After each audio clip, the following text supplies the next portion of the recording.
10 ലക്ഷം രൂപയ്ക്ക് മുകളിലാ മുടക്കിയത്. അത് നഷ്ടപ്പെട്ടു പോവാനേ ആരും ആഗ്രഹിക്കത്തില്ല. 10 ലക്ഷം രൂപയെന്നൊക്കെ പറഞ്ഞാല് ഇയാളെ സംബന്ധിച്ചിടത്തോളം നിസ്സാരോ. കോടികളുടെ പുറത്തിരിക്കുന്ന ഒരാളാ ഇപ്പോഴെന്റെ ഭാര്യ. അതെല്ലാവരും മനസ്സിലാക്കണം. അതുപോലെ തന്നെ പൈസ ഇയാൾ വെറുതെ കളയാറുമില്ല, ഇവന്റെ ഭാര്യയെ പോലെ. എന്നാ ഇവിടെ പൈസ കളയാൻ നോക്കി, പക്ഷേ ദൈവം അത് വേണ്ടാന്ന് പറഞ്ഞു. അതുകൊണ്ടാ വാങ്ങിയ മുതല് ഇയാളുടെ കയ്യിൽ തന്നെ വന്നത്.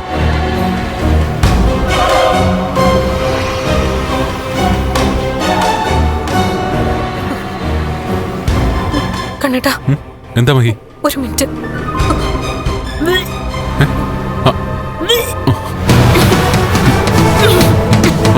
മഹി,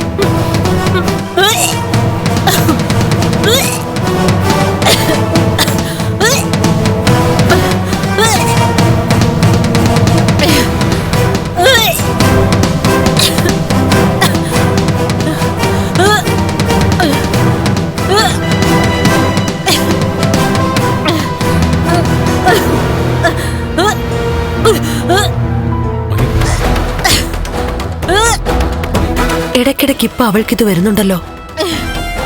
നമ്മളെ സങ്കടപ്പെടുത്തിയതിന് ദൈവം കൊടുത്ത. മഹി എങ്ങനുണ്ട്? എന്താ മഹി, കുഴപ്പമല്ലോ ഉണ്ടോ? കുഴപ്പമൊന്നുമില്ല കണ്ണേട്ടാ.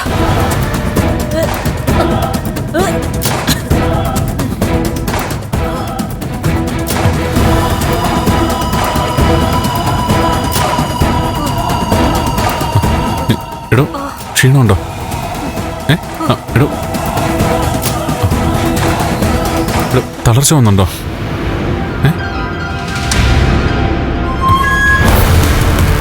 ഹോസ്പിറ്റലിൽ വല്ലതും പോണോ? അമ്മേ,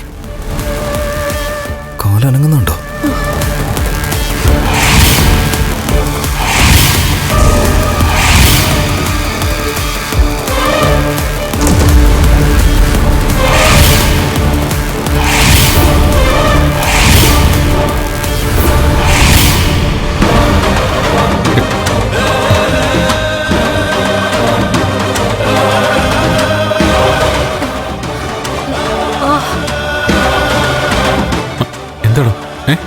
എടാ കണ്ണ, നിന്റെ ഇടത് കാൽ അനങ്ങുന്നുണ്ടല്ലോ.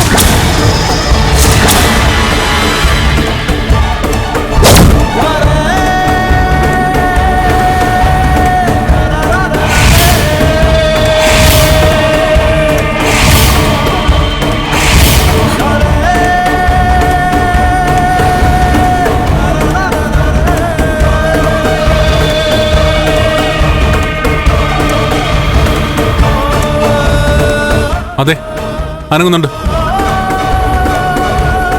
അത് ഇന്ന് രാവിലെ സംഭവിച്ച പ്രതിഭാസ.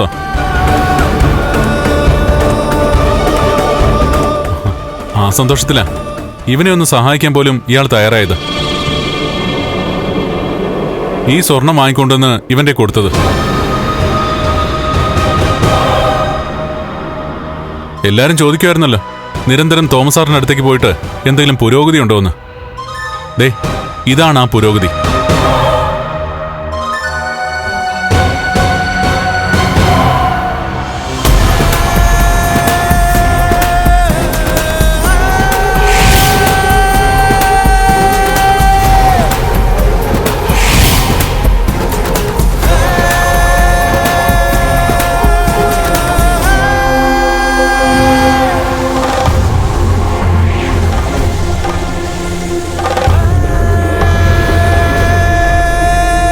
അതുകൊണ്ടാ സാറിന്റെ അരികിലേക്ക് ഇടയ്ക്കിടയ്ക്ക് ഞങ്ങൾ പോകുന്നത്. എന്റെ 2 കാൽവിരലുകളും ഇപ്പൊ അനങ്ങുന്നുണ്ട്. പാദം ചലിപ്പിക്കാനും എനിക്കിപ്പോ പറ്റുന്നുണ്ട്. ആ ചലനശേഷി കൂടിക്കൂടി വന്നാ ചിലപ്പോ എനിക്ക് നടക്കാൻ കഴിഞ്ഞെന്ന് വരും. എന്താ, അത് വേണ്ടേ? എന്നും ഞാൻ ഇങ്ങനെ തന്നെ ഇരുന്നാ മതിയോ?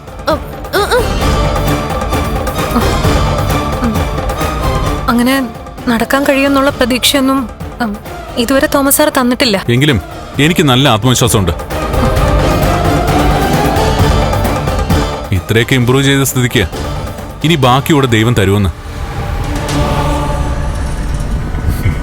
അത്രത്തോളം താൻ എനിക്ക് വേണ്ടി പ്രാർത്ഥിക്കുന്നില്ലേ? നമ്മളെ സ്നേഹിക്കുന്നവരൊക്കെ പ്രാർത്ഥിക്കുന്നുണ്ട്. ആ അല്ല, നമുക്കൊന്ന് ഹോസ്പിറ്റലിൽ പോയാലോ മഹി? അതിന്റെ ഒന്നും ആവശ്യമില്ല കണ്ണേട്ടാ. ചെറിയൊരു തലവേദന ഉണ്ടായിരുന്നു. തലവേദന വരുമ്പോ ഇങ്ങനെ വോമിറ്റിംഗ് ഉണ്ടാവുന്ന തോമസ് സാർ പറഞ്ഞതാണല്ലോ. ശരി, എന്നാ താമ.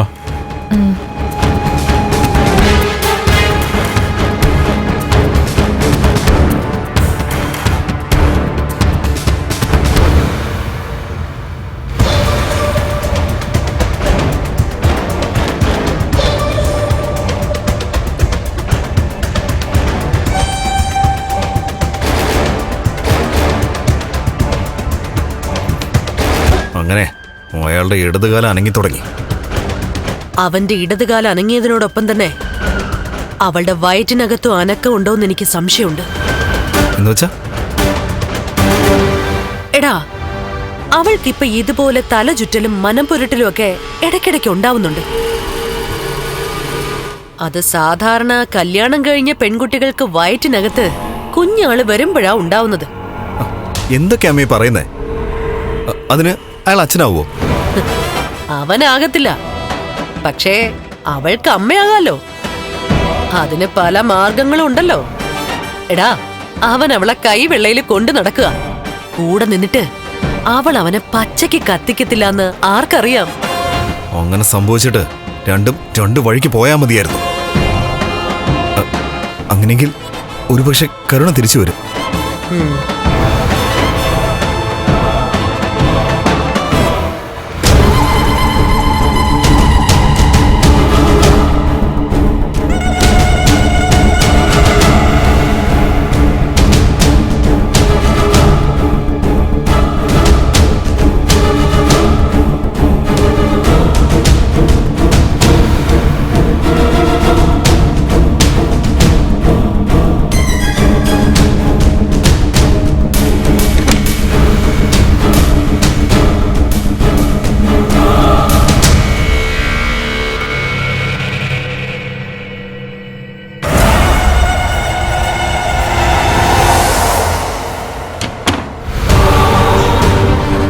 കണ്ണേട്ടാ, ഇത് എന്തിനാ അങ്ങനെ പറഞ്ഞത്?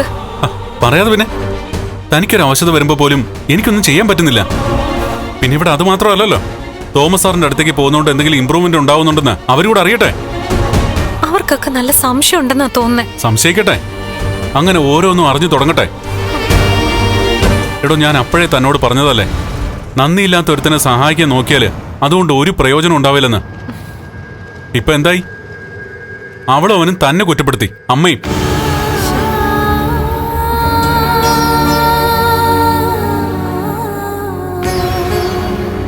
എടോ, താനൊരു അമ്മയാവുമ്പോന്ന സമയത്ത് എന്തിനാ അനാവശ്യ ടെൻഷനുകൾ തലേ കയറ്റി വെക്കുന്നത്?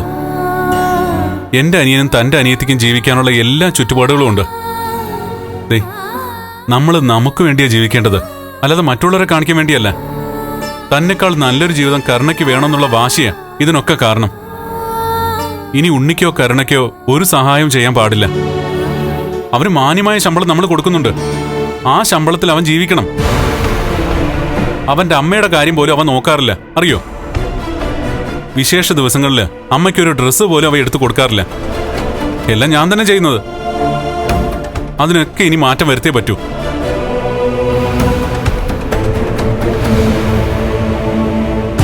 ആൺകുട്ടികൾ 10-22 വയസ്സായാലേ അമ്മക്കോഴി തന്റെ കുട്ടികളെ കുത്തി ഓടിക്കുന്നത് പോലെ അച്ഛനമ്മമാര് വീട്ടിൽ ഇരിക്കാൻ സമ്മതിക്കത്തില്ല. അങ്ങനൊരു സാഹചര്യം അവനുണ്ടായിട്ടില്ല. എന്നും എന്റെ തണലിൽ ജീവിക്കാന്ന് എല്ലാവരും കരുതി.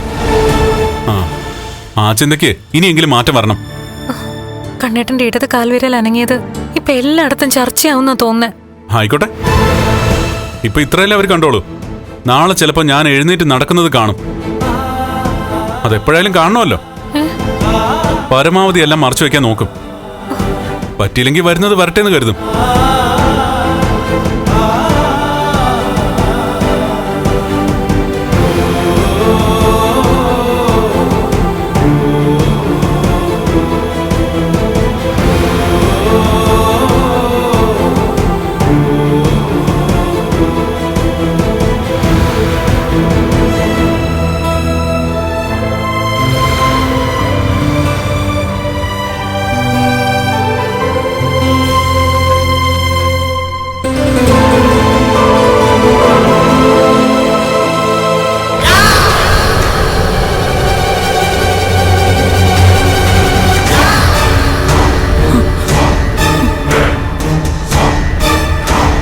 ഇപ്പൊ എന്തായി? അവന്റെ വലതുകാലും ഇടതുകാലും ചലിക്കുന്നുണ്ട്. ഞാൻ അന്ന് തോമസ് വൈദ്യന്റെ വീട്ടിൽ വെച്ച് അച്ഛനോട് പറഞ്ഞതാ അവന്റെ ഇടതുകാല് ചലിക്കുന്നുണ്ടെന്ന്. അങ്ങനെയാണെങ്കിൽ ഞാൻ മൂന്നാറിൽ വെച്ച് കണ്ടതും ചിലപ്പോ സത്യമായിരിക്കും. ആ സത്യം കണ്ടുപിടിക്കാൻ നീ ഒരുത്തനെ വിട്ടിട്ടെ. അവ ഇപ്പൊ നടുവൊടിഞ്ഞ് കിടക്കുവല്ലേ. എന്ത് ചെയ്യാൻ പറ്റും? എങ്ങോട്ട് തിരിഞ്ഞാലും ദൈവത്തെ പോലെ ഒരുത്തം പിന്നാലെ ഉണ്ടല്ലോ. തൂണിലും തുരുമ്പിലും ഒക്കെ. മാർക്കോ, കണ്ണൻ ഇത്രയും വ്യത്യാസം ഉണ്ടായിട്ടും എനിക്കൊരു മാറ്റവും ഇല്ലല്ലോടാ. ആര് പറഞ്ഞു മാറ്റമില്ലെന്ന്? നിങ്ങൾക്കിപ്പൊ കാലുകളൊക്കെ ചലിപ്പിക്കാൻ പറ്റുന്നുണ്ടല്ലോ. അത്യാവശ്യം നിങ്ങൾ വീൽ ചെയറിൽ പിടിച്ചിട്ട് എഴുന്നേറ്റ് നിൽക്കുന്നുണ്ടല്ലോ. കണ്ണൻ എഴുന്നേറ്റ് നടക്കുന്നത് യവൻ പറയുന്നത് കേട്ടിട്ട് അത്ര ഇമ്പ്രൂവ്മെന്റ് എനിക്കില്ലല്ലോന്ന് പറയുകയായിരുന്നു. കള്ളു കുടിച്ച് കിറങ്ങിയ സമയത്തെ ഇവൻ കണ്ടെന്ന് പറയുന്നത് നിങ്ങൾ വിശ്വസിക്കരുത്. കള്ളു കുടിച്ചിട്ട് കിടന്നാ പിച്ചുമ്പയും പറയുന്നവനാ. പിറ്റേ ദിവസം എഴുന്നേറ്റിട്ട് കാണാത്ത കാര്യം കണ്ടെന്ന് പറയുന്നവനാ. ഞാൻ എപ്പോഴങ്ങനെ പറഞ്ഞിട്ടുള്ളത്? എപ്പോഴാണെന്നോ ഒരുപാട് തവണ പറഞ്ഞിട്ടുണ്ട്. എടാ, കഴിഞ്ഞ ദിവസം നീ ആ മാർക്കോയെ വണ്ടി കയറ്റി കൊന്നെന്ന് പറഞ്ഞില്ലേ? അങ്ങനൊരു സ്വപ്നം ഞാൻ കണ്ടായിരുന്നു. ഹാ, അതാ പറഞ്ഞത്. അന്ന് നീ മൂക്കറ്റം കുടിച്ചോണ്ടാ കിടന്നത്. മാർക്കോയും കണ്ണനെയും മഹാലക്ഷ്മിയും ഒക്കെ കൊല്ലണമെന്ന് മാത്രമാ നീ ഇപ്പൊ ചിന്തിക്കുന്നത്. അതുകൊണ്ടാ നീ ഇത്തരം കാഴ്ചകളൊക്കെ സ്ഥിരമായിട്ട് കാണുന്നത്. ഞാനും പ്രതാപൻ അങ്ങളൊക്കെ ഈ കാശ് കൊടുക്കുന്നത് ബുദ്ധി ഉറയ്ക്കാത്ത ചില തടിമാടന്മാർക്ക്. അവന്മാരാണെങ്കിൽ ഇഷ്ടം പോലെ കാശ് വാങ്ങിക്കുകയും ചെയ്യും, അതിലും ഇഷ്ടം പോലെ കഴിക്കുകയും ചെയ്യും. പക്ഷേ കഴിക്കുന്നതൊക്കെ ശരീരത്ത് പിടിക്കുന്നുണ്ട്, തലച്ചോറിൽ പിടിക്കുന്നില്ല. എടാ, മഹാലക്ഷ്മി കണ്ണന്റെ ജീവിതത്തിലേക്ക് വരുന്നതിന് മുമ്പ് ഞാൻ എന്ത് പ്ലാൻ ചെയ്താലും അതൊക്കെ നടക്കുമായിരുന്നു. ഞാൻ മാത്രമല്ല, നീയും അതിനു മുമ്പ് എന്തൊക്കെ ചെയ്യാൻ തീരുമാനിച്ചിട്ടുണ്ടോ അതും നടക്കുമായിരുന്നു. മഹാലക്ഷ്മിയും കണ്ണനും തമ്മിൽ കൂടിച്ചേർന്നതിന് ശേഷമാണ് നമ്മുടെ പ്രതീക്ഷകളെല്ലാം തെറ്റിപ്പോയത്. നീ ഇപ്പൊ പറഞ്ഞ മാർക്കോയെ പോലുള്ളവര് അതിന് ശേഷമാണ് അവർക്ക് കൂട്ടായി വന്നത്. എന്തായാലും നീ പുറത്തേക്കൊക്കെ ഇറങ്ങുമ്പോ ഒരു തോക്ക് കൈ കരുതിക്കോ. അതുകൊണ്ട് ദൂരെ നിന്ന് നിറയൊഴിച്ചാലും മാർക്കോ വീഴും. അല്ലാതെ മൂർച്ചയുള്ള കടാരയൊക്കെ ആയിട്ട് അവന്റെ മുമ്പിൽ ചെന്ന് നിന്നാ അത് നിന്റെ കയ്യിൽ നിന്ന് തന്നെ പിടിച്ചു വാങ്ങിയിട്ട് അത് നിന്റെ നേരെ തന്നെ പ്രയോഗിക്കും. കുറച്ചു നാള് നീ ഈ നാട്ടിൽ നിന്ന് തന്നെ ഒന്ന് മാറി നിൽക്കുന്നതാ നല്ലത്. അങ്ങനെ പേടിച്ചോടാനൊന്നും ഞാനില്ല. പിന്നെ നീ പേടിച്ചോടി മൂന്നാർ പോയി താമസിച്ചോടാ. എന്നുവെച്ചാ അത് കുറച്ച് മനസ്വസ്ഥത കിട്ടാൻ വേണ്ടിട്ട് പോയതാ. സമാധാനത്തോടൊന്ന് മദ്യപിക്കാൻ വേണ്ടിട്ട് പോയതാ. അവിടെയും സ്വസ്ഥത പോയി. നീ എങ്ങോട്ട് പോവാ? ഇതിനകത്ത് നിന്നാലേ എനിക്ക് മൊത്തത്തിലൊരു ശ്വാസം മുട്ടല. പ്രത്യേകിച്ച് അവന്റെ ഇടത് കാല് ചലിച്ചു തുടങ്ങിയെന്ന് ഉറപ്പിച്ച സ്ഥിതിക്ക് അമ്മ എന്റെ വാല് തീ പിടിച്ച പോലെ. അവൻ നടന്നോ നടന്നില്ലയോ എന്ന് അറിയണമെങ്കിൽ തളർന്നു കിടക്കുന്ന ഒരുത്തന്റെ നാവ് ചലിക്കണം, അതല്ലെങ്കിൽ അവന്റെ കൈയെങ്കിലും ചലിക്കണം. അത് ചലിച്ചോന്ന് ഞാൻ പോയി നോക്കിട്ട് വരട്ടെ.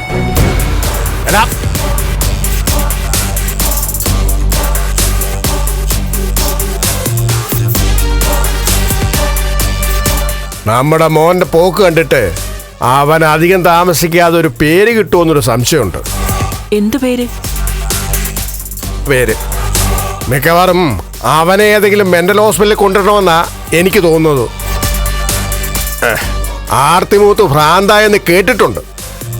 ഇവിടെ കണ്ണന്റെ സ്വത്ത് മോഹിച്ച് മോഹിച്ച് അവന് സമനില തെറ്റിയെന്നാ തോന്നുന്നത്.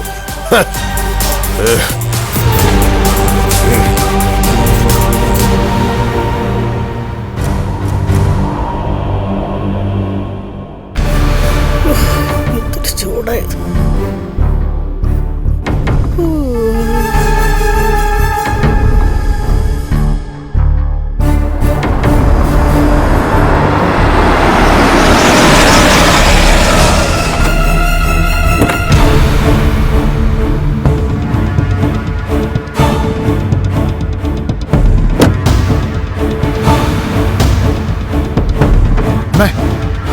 ഒരു സന്തോഷ വാർത്തയുണ്ട്. പറ. ഇപ്പൊ കേട്ടോണ്ടിരിക്കുന്നതെല്ലാം ദുഃഖ വാർത്തയല്ലേ? ഇടയ്ക്ക് സന്തോഷമുള്ള ഒരു വാർത്തയെ കൂടെ കേക്കട്ടെ, പറ. സന്തോഷം നമുക്കല്ലമ്മേ, മറ്റു ചിലർക്കാ, നമ്മുടെ ശത്രുക്കൾക്ക്. എങ്കി പറയണ്ട. അയ്യോ, അമ്മയോടെങ്കിലും പറഞ്ഞില്ലെങ്കിൽ എനിക്ക് ശ്വാസം മുട്ടും അമ്മേ. ഇപ്പോ ഒരുത്തന്റെ വലതുകാലിനൊപ്പം ഇടതുകാലം ചലിച്ചു തുടങ്ങിയെന്ന് എല്ലാവർക്കും ഒരു സംശയം ഉണ്ടായിരുന്നില്ലേ? അത് വെറും സംശയമല്ല, അവന്റെ ഇടതുകാലം ചലിക്കുന്നുള്ളത്.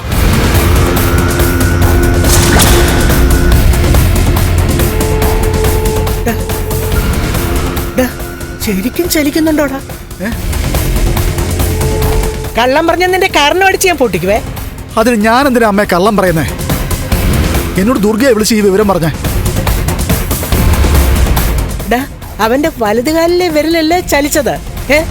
അപ്പോ ഇടതുകാലം ശരിക്കും പൊക്കാനും താക്കാനും ഒക്കെ പറ്റുന്നുണ്ടോ? വിരലനങ്ങിയെന്നേ പറഞ്ഞുള്ളൂ. ആ മതിയല്ലോ. ആദ്യം വലതുകാലിന്റെ വിരലനങ്ങി, ഇപ്പൊ ഇടതുകാലിന്റെ കാൽപാദം അനങ്ങി തുടങ്ങി അല്ലേ? അങ്ങനെ വന്നാ ഇനി അവൻ മെല്ലെ വീൽ ചെയറിൽ നിന്ന് എണീക്കത്തില്ലേ അമ്മേ? എടാ, ഈ പറയുന്നതൊന്നും ഒരു കാരണവശാലും നമ്മുടെ കൊച്ചറിയരുത് കേട്ടോ. അറിഞ്ഞു.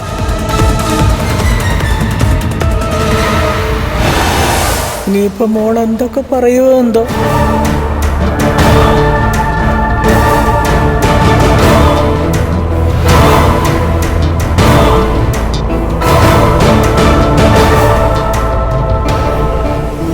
നന്നായി, അയാളുടെ വലതുകാലിനോടൊപ്പം ഇടതുകാലും ചലിക്കാൻ തുടങ്ങി.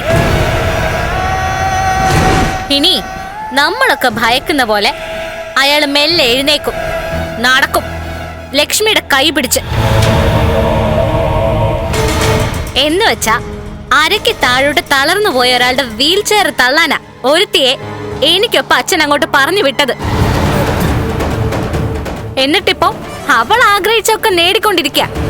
എന്റെ മോളെ, ഇടത് കാൽപാദവും വലത് കാൽപാദവും ഒക്കെ അനങ്ങിന്ന് വെച്ച് അവന്റെ അരക്കെട്ടിന് താഴോട്ട് സ്വാധീനമൊന്നും ഉണ്ടാവാൻ പോകുന്നില്ല. അവൻ ഈ ജന്മം നടക്കാനും പോകുന്നില്ല. അച്ഛൻ ഒരു കാര്യം മനസ്സിലാക്കണം, അയാള് വളരെ നേരത്തെ എഴുന്നേറ്റ് നടക്കേണ്ട ആളാ. ഉണ്ണിയേട്ടന്റെ അമ്മയും അമ്മാവനും കൂടെ മരുന്ന് മാറ്റി കൊടുത്തതുകൊണ്ടാ അയാള് പഴയപടി ആവാതിരുന്നത്. ഇപ്പോ തോമസ് വൈദ്യര് കൊടുക്കുന്ന മരുന്ന് കൃത്യമായിട്ട് അയാളുടെ ശരീരത്തിൽ പിടിക്കുന്നുണ്ട്. അതിന്റെ റിസൾട്ടാ ഈ കാണുന്നതൊക്കെ. അങ്ങനെയെങ്കിൽ ചലനമറ്റ അയാളുടെ വലതുകാലും ഇടതുകാലും ഇനി ചലിച്ചു തുടങ്ങും. അയാള് നന്നായിട്ട് നടക്കും. അത് ലക്ഷ്മിയെ സംബന്ധിച്ചിടത്തോളം ചെറിയ ലോട്ടറി ഒന്നും അല്ല. അവള് സ്വപ്നം കാണാത്ത ഭാഗ്യമാ അവൾക്ക് കൈ വന്നിരിക്കുന്നത്. നടക്കുന്ന കണ്ണനൊപ്പം നടക്കുന്ന ലക്ഷ്മി എന്നെ സംബന്ധിച്ചിടത്തോളം ഒരിക്കലും സഹിക്കാൻ പറ്റാത്ത കാര്യമാ. അങ്ങനെ ഒരു കാഴ്ച കാണുന്നതിന് മുൻപ് കണ്ണനെയും മഹാലക്ഷ്മിയും എങ്ങനെയെങ്കിലും ഒന്ന് വേർപിരിക്കാൻ പറ്റുമോ?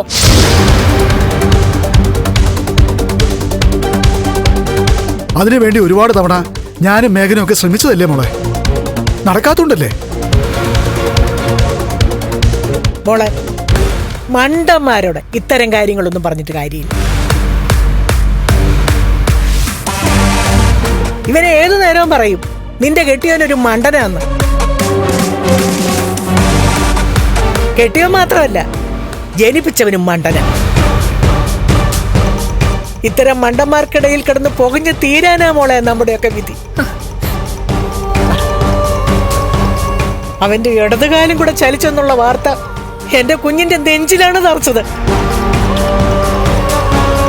എനിക്കും അങ്ങനെ തന്നെയാ മോളെ.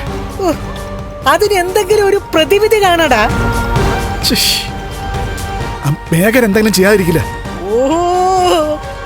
അടുത്ത മണ്ടന്റെ പേര് പറയുവോ അവൻ? എടാ, അവന് നീളോ മണ്ടമൊക്കെ ഉള്ളൂ. ആ മാർക്കോയെ മറ്റേ വന്നാലേ അവൻ നിന്നടുത്ത് തന്നെ നിന്ന് തല്ലുള്ളൂ. ഇപ്പൊ ആ മാർക്കോയെ പേടിച്ച് നടക്കേ ആ മൂട്ടാളൻ. ഒരുത്തനിപ്പം സ്വർണ്ണ നെക്ലസ് കൊടുത്ത് മോളെ പരിച്ചിട്ട് പോയതേ ഉള്ളൂ. അതിന്റെ കൂടെയാ ഇടുത്തി പോലെ ഇത്തരം വാർത്ത കൊണ്ട് അവൻ ഓടി വന്നിരിക്കുന്നത്. ഇതൊക്കെ കേട്ട് കഴിഞ്ഞാ അത് നിനക്ക് നിന്റെ മനസ്സിൽ തന്നെ വെച്ചൂടെ? അത് എന്തിനാണ് ഇവിടെ കൊണ്ടുവന്ന് എഴുന്നള്ളിക്കുന്നേ? ഞാനിത് പറഞ്ഞില്ലെങ്കിലും എപ്പോഴാണെങ്കിലും അമ്മയും മോളും ഒക്കെ ഇത് അറിയത്തില്ലേ അമ്മേ? അറിയുമ്പോ അറിഞ്ഞോട്ടെന്നേ. അതിനു മുമ്പ് നീ എന്തിനാ ഇതൊക്കെ പറഞ്ഞ് എന്റെ കുഞ്ഞിനെ സങ്കടപ്പെടുത്തുന്നേ?